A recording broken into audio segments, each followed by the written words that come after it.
How's it going, guys? I'm the Stock Retro Gamer, and I'm pretty sure I promised you a part 2 of my FPS Which Did It First video. The world of FPS is far too vast to cover in just one video. So join me as I run down another list of innovative first-person shooters. It's going to be divisive, it's going to be sexy, it's going to be about 15 minutes of your time, give or take. Let's get cracking.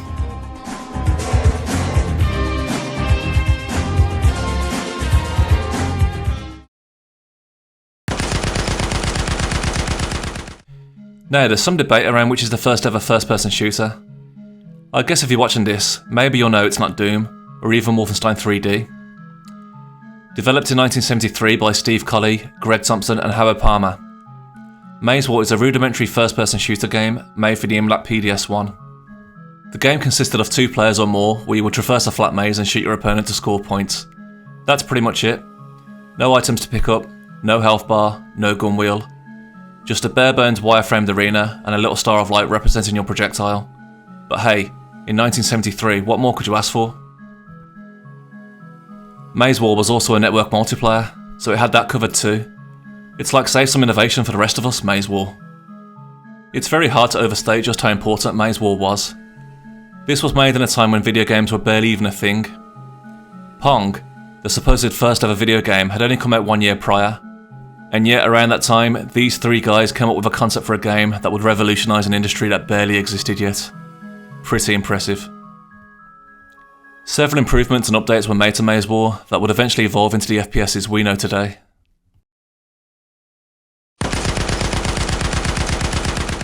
Early FPS aiming mechanics could be described as primitive. If you wanted to kill something that wasn't in your line of sight, games would use clever get-arounds like Doom, where you merely had to aim in its direction. As FPSs would improve their level designs and opt for more vertically positioned enemies, the aiming mechanics improved. Released in 1994 and developed by Looking Glass Technologies, System Shock is a cyberpunk-inspired action FPS where you play as a nameless security hacker. You're hired to stop a sadistic AI called Shodan from carrying out its plans on a space station. The game could boast having complete free mouse look, enabling the player to look, move and aim in all directions.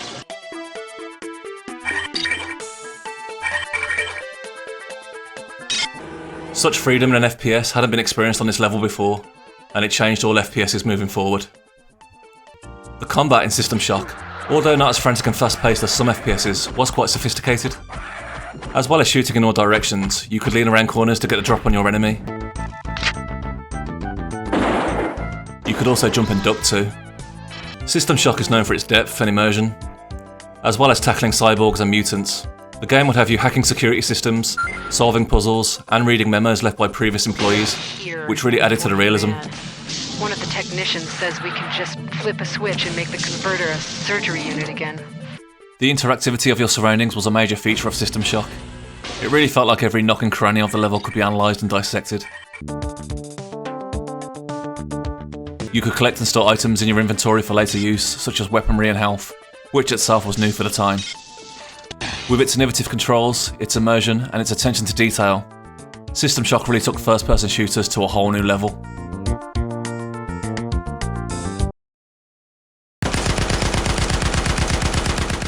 Movie-based video games are plentiful, since the story and characters are already down on paper. As soon as first-person shooters became more prevalent, many film companies jumped on board to have a shooter version of their movie made, and boy were there some belters. Released in 1991 and developed by Bethesda, the Terminator is a sci-fi action FPS based on the movie of the same name. You can play as either Kyle Reese or the titular Terminator, and your mission is to either protect Sarah Connor or terminate her. I thank you. Depending on who you choose. The game takes place in a large 3D rendered area of Los Angeles. The building and street dimensions are fairly accurate to the actual locations they represent. The area was so large, there could be argument for it being the first ever open world FPS. In the game you can steal and drive cars, as well as enter certain buildings like malls and gun stores. These little touches and details really gave the game some immersion. You're equipped with a map that shows you everything you need, such as vehicles and specific buildings. This is where stealing a car came in handy, as why walk when you don't need to? Now, the controls were overly complex, and you move like ass, which was to be expected from these early FPSs. None of this stood in the way of being able to take control of the Terminator in an FPS for the first time. Bethesda went on to release 3 more FPSs based on the Terminator franchise.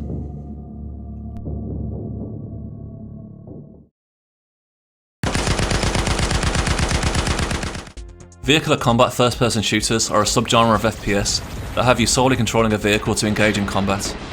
These can range from spaceships, to tanks, to futuristic hoverbikes. Released in 1980 and developed by Atari, Battlezone is a vehicular combat FPS that has you manning a tank on a battlefield. Inspired by Atari's top-down shooter game Tank, the game takes place on a flat plain with mountains and a crescent moon in the background. You take control of a tank using 2 joysticks for movement. Your aim was to destroy the other tanks in the arena using your wits, your cunning, and your cannon. There were geometric solid shapes you could use to take cover from return fire. You would also crash into these a lot. Once you were shot by an enemy, the screen would crack indicating you're a gunner. Nice. Much like Maze War, Battlezone was very bare bones with its on-screen content. All the visuals were wireframe vector graphics, and you could only have one enemy tank on screen at a time. Battlezone is considered to be the first true 3D arcade game, as well as the first successful first-person shooter. Maze War may have come 7 years prior, but Battlezone was the first to reach the people in the arcades, and it sure made its mark. Battlezone was ported, remade and re-released many times, and is a milestone in first-person shooters.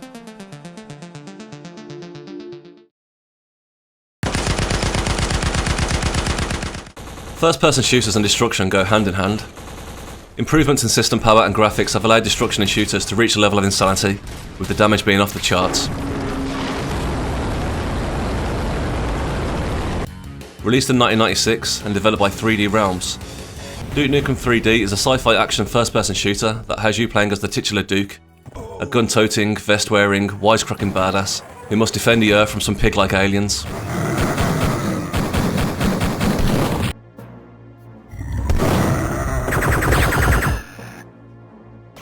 Duke Nukem was a standout FPS for many reasons. Its crude humour, much better. Its over-the-top arsenal, its adult content. For me, it was the destructible environments that made it great.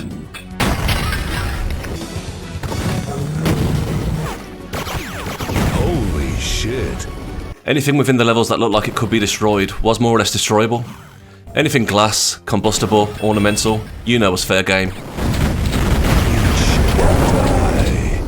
Now, some previous FPSs did have some slight environmental destructibility. However, I feel that Duke was the first to take it to a level where the player felt like anything was breakable. It really added to the fun factor of the action too, watching toilets and fire hydrants explode into a fountain of water. Watching windows and mirrors shatter into glass shards. Shooting large portions of the wall away in order for you to progress. Awesome. Duke Nukem 3D was very much a product of its time, what with the adult content and the graphic violence, but it wouldn't be the same game without these, and I wouldn't change a thing.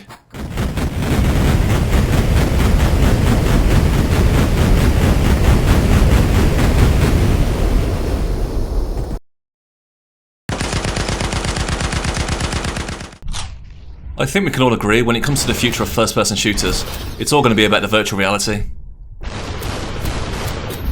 As consoles and PCs become more powerful and able to handle the vast VR worlds, shooters will eventually migrate to this tech. It's already beginning to happen.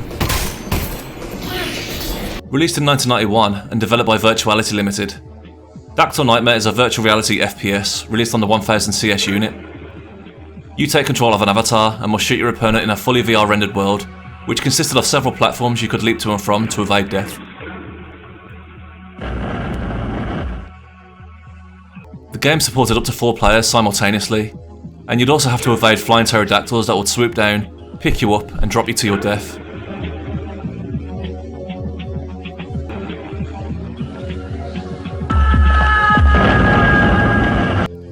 You were only given one gun, and your projectiles were affected by gravity, which you'd need to consider before shooting them.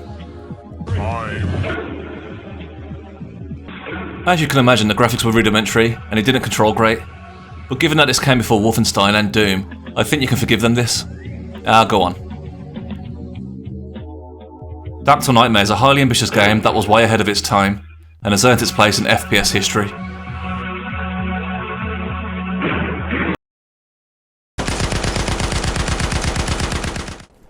Online multiplayer first-person shooters are a big deal in today's gaming world. They give you the chance to take on gamers on the other side of the globe in the comfort of your own home.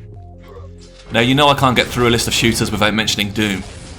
Released in 1993 and developed by id Software, Doom can boast several firsts in the FPS world, one of them being the first online multiplayer FPS. This was achieved through the Dwango service. That's dial-up, wide area, network game operation, Dwango. This new online service was created by Bob Huntley and Key Kimbrell in 1994. They knew its potential and took it straight to id Software, who were largely uninterested at first, but John Romero also saw its potential and gave it the push it needed. Cheers, John. Now Doom players could pit their skills against people from all over the world in up to 4-player deathmatches. The very idea of being able to play against living, breathing opponents in 1994 would have been mind-blowing. Now Dwango initially packaged its service with the game Heretic, but Doom was very much the game that ran with it, and that the fans subscribed to. And it's fair to say that online FPS multiplayer took off from there.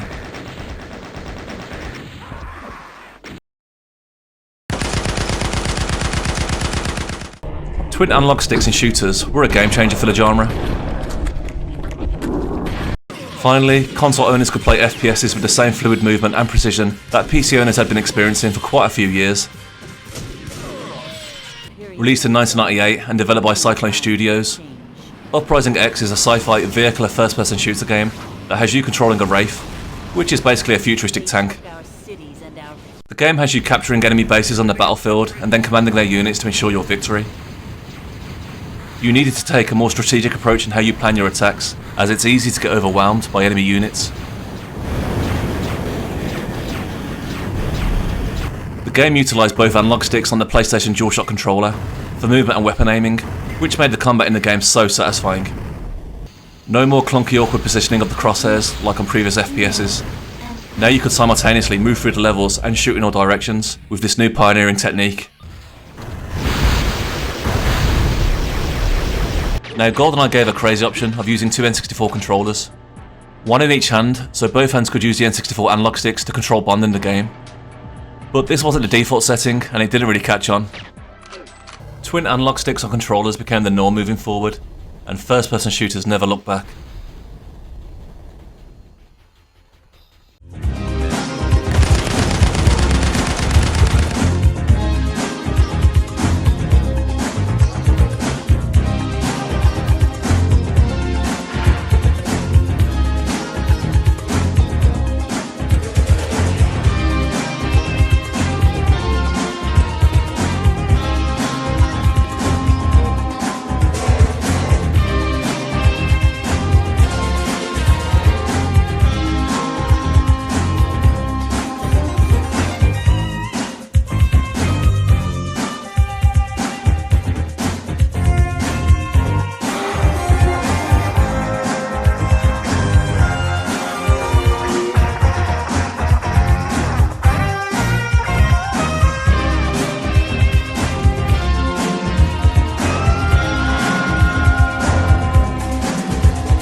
As first-person shooters started to get brought to consoles, console owners wanted a piece of that sweet multiplayer action, but obviously couldn't use the internet for this. FPS developers created a way of having all the action on one screen by splitting it in half, or quarters. Released in 1994 and developed by Daor, Bloodshot is a sci-fi action first-person shooter released on the Mega Drive/Genesis. You play a cybernetically enhanced trooper tasked with killing an invading alien race from making its way to Earth and detonating its bombs. Each level has you searching for a plasma node, destroying it, and then escaping before the whole spaceship explodes. The levels themselves are fairly basic as you'd expect for a console FPS.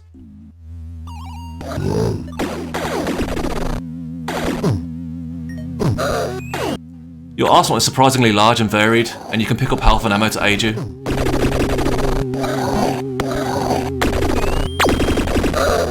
Now, Bloodshot was a decent FPS for the time and limitations it had.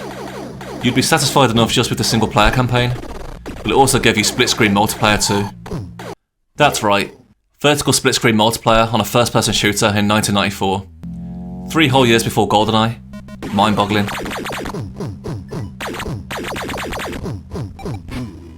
I remember renting this game at the time and just loving the single player. The multiplayer is first to 3 kills and it gives you a choice of 3 arenas to choose from.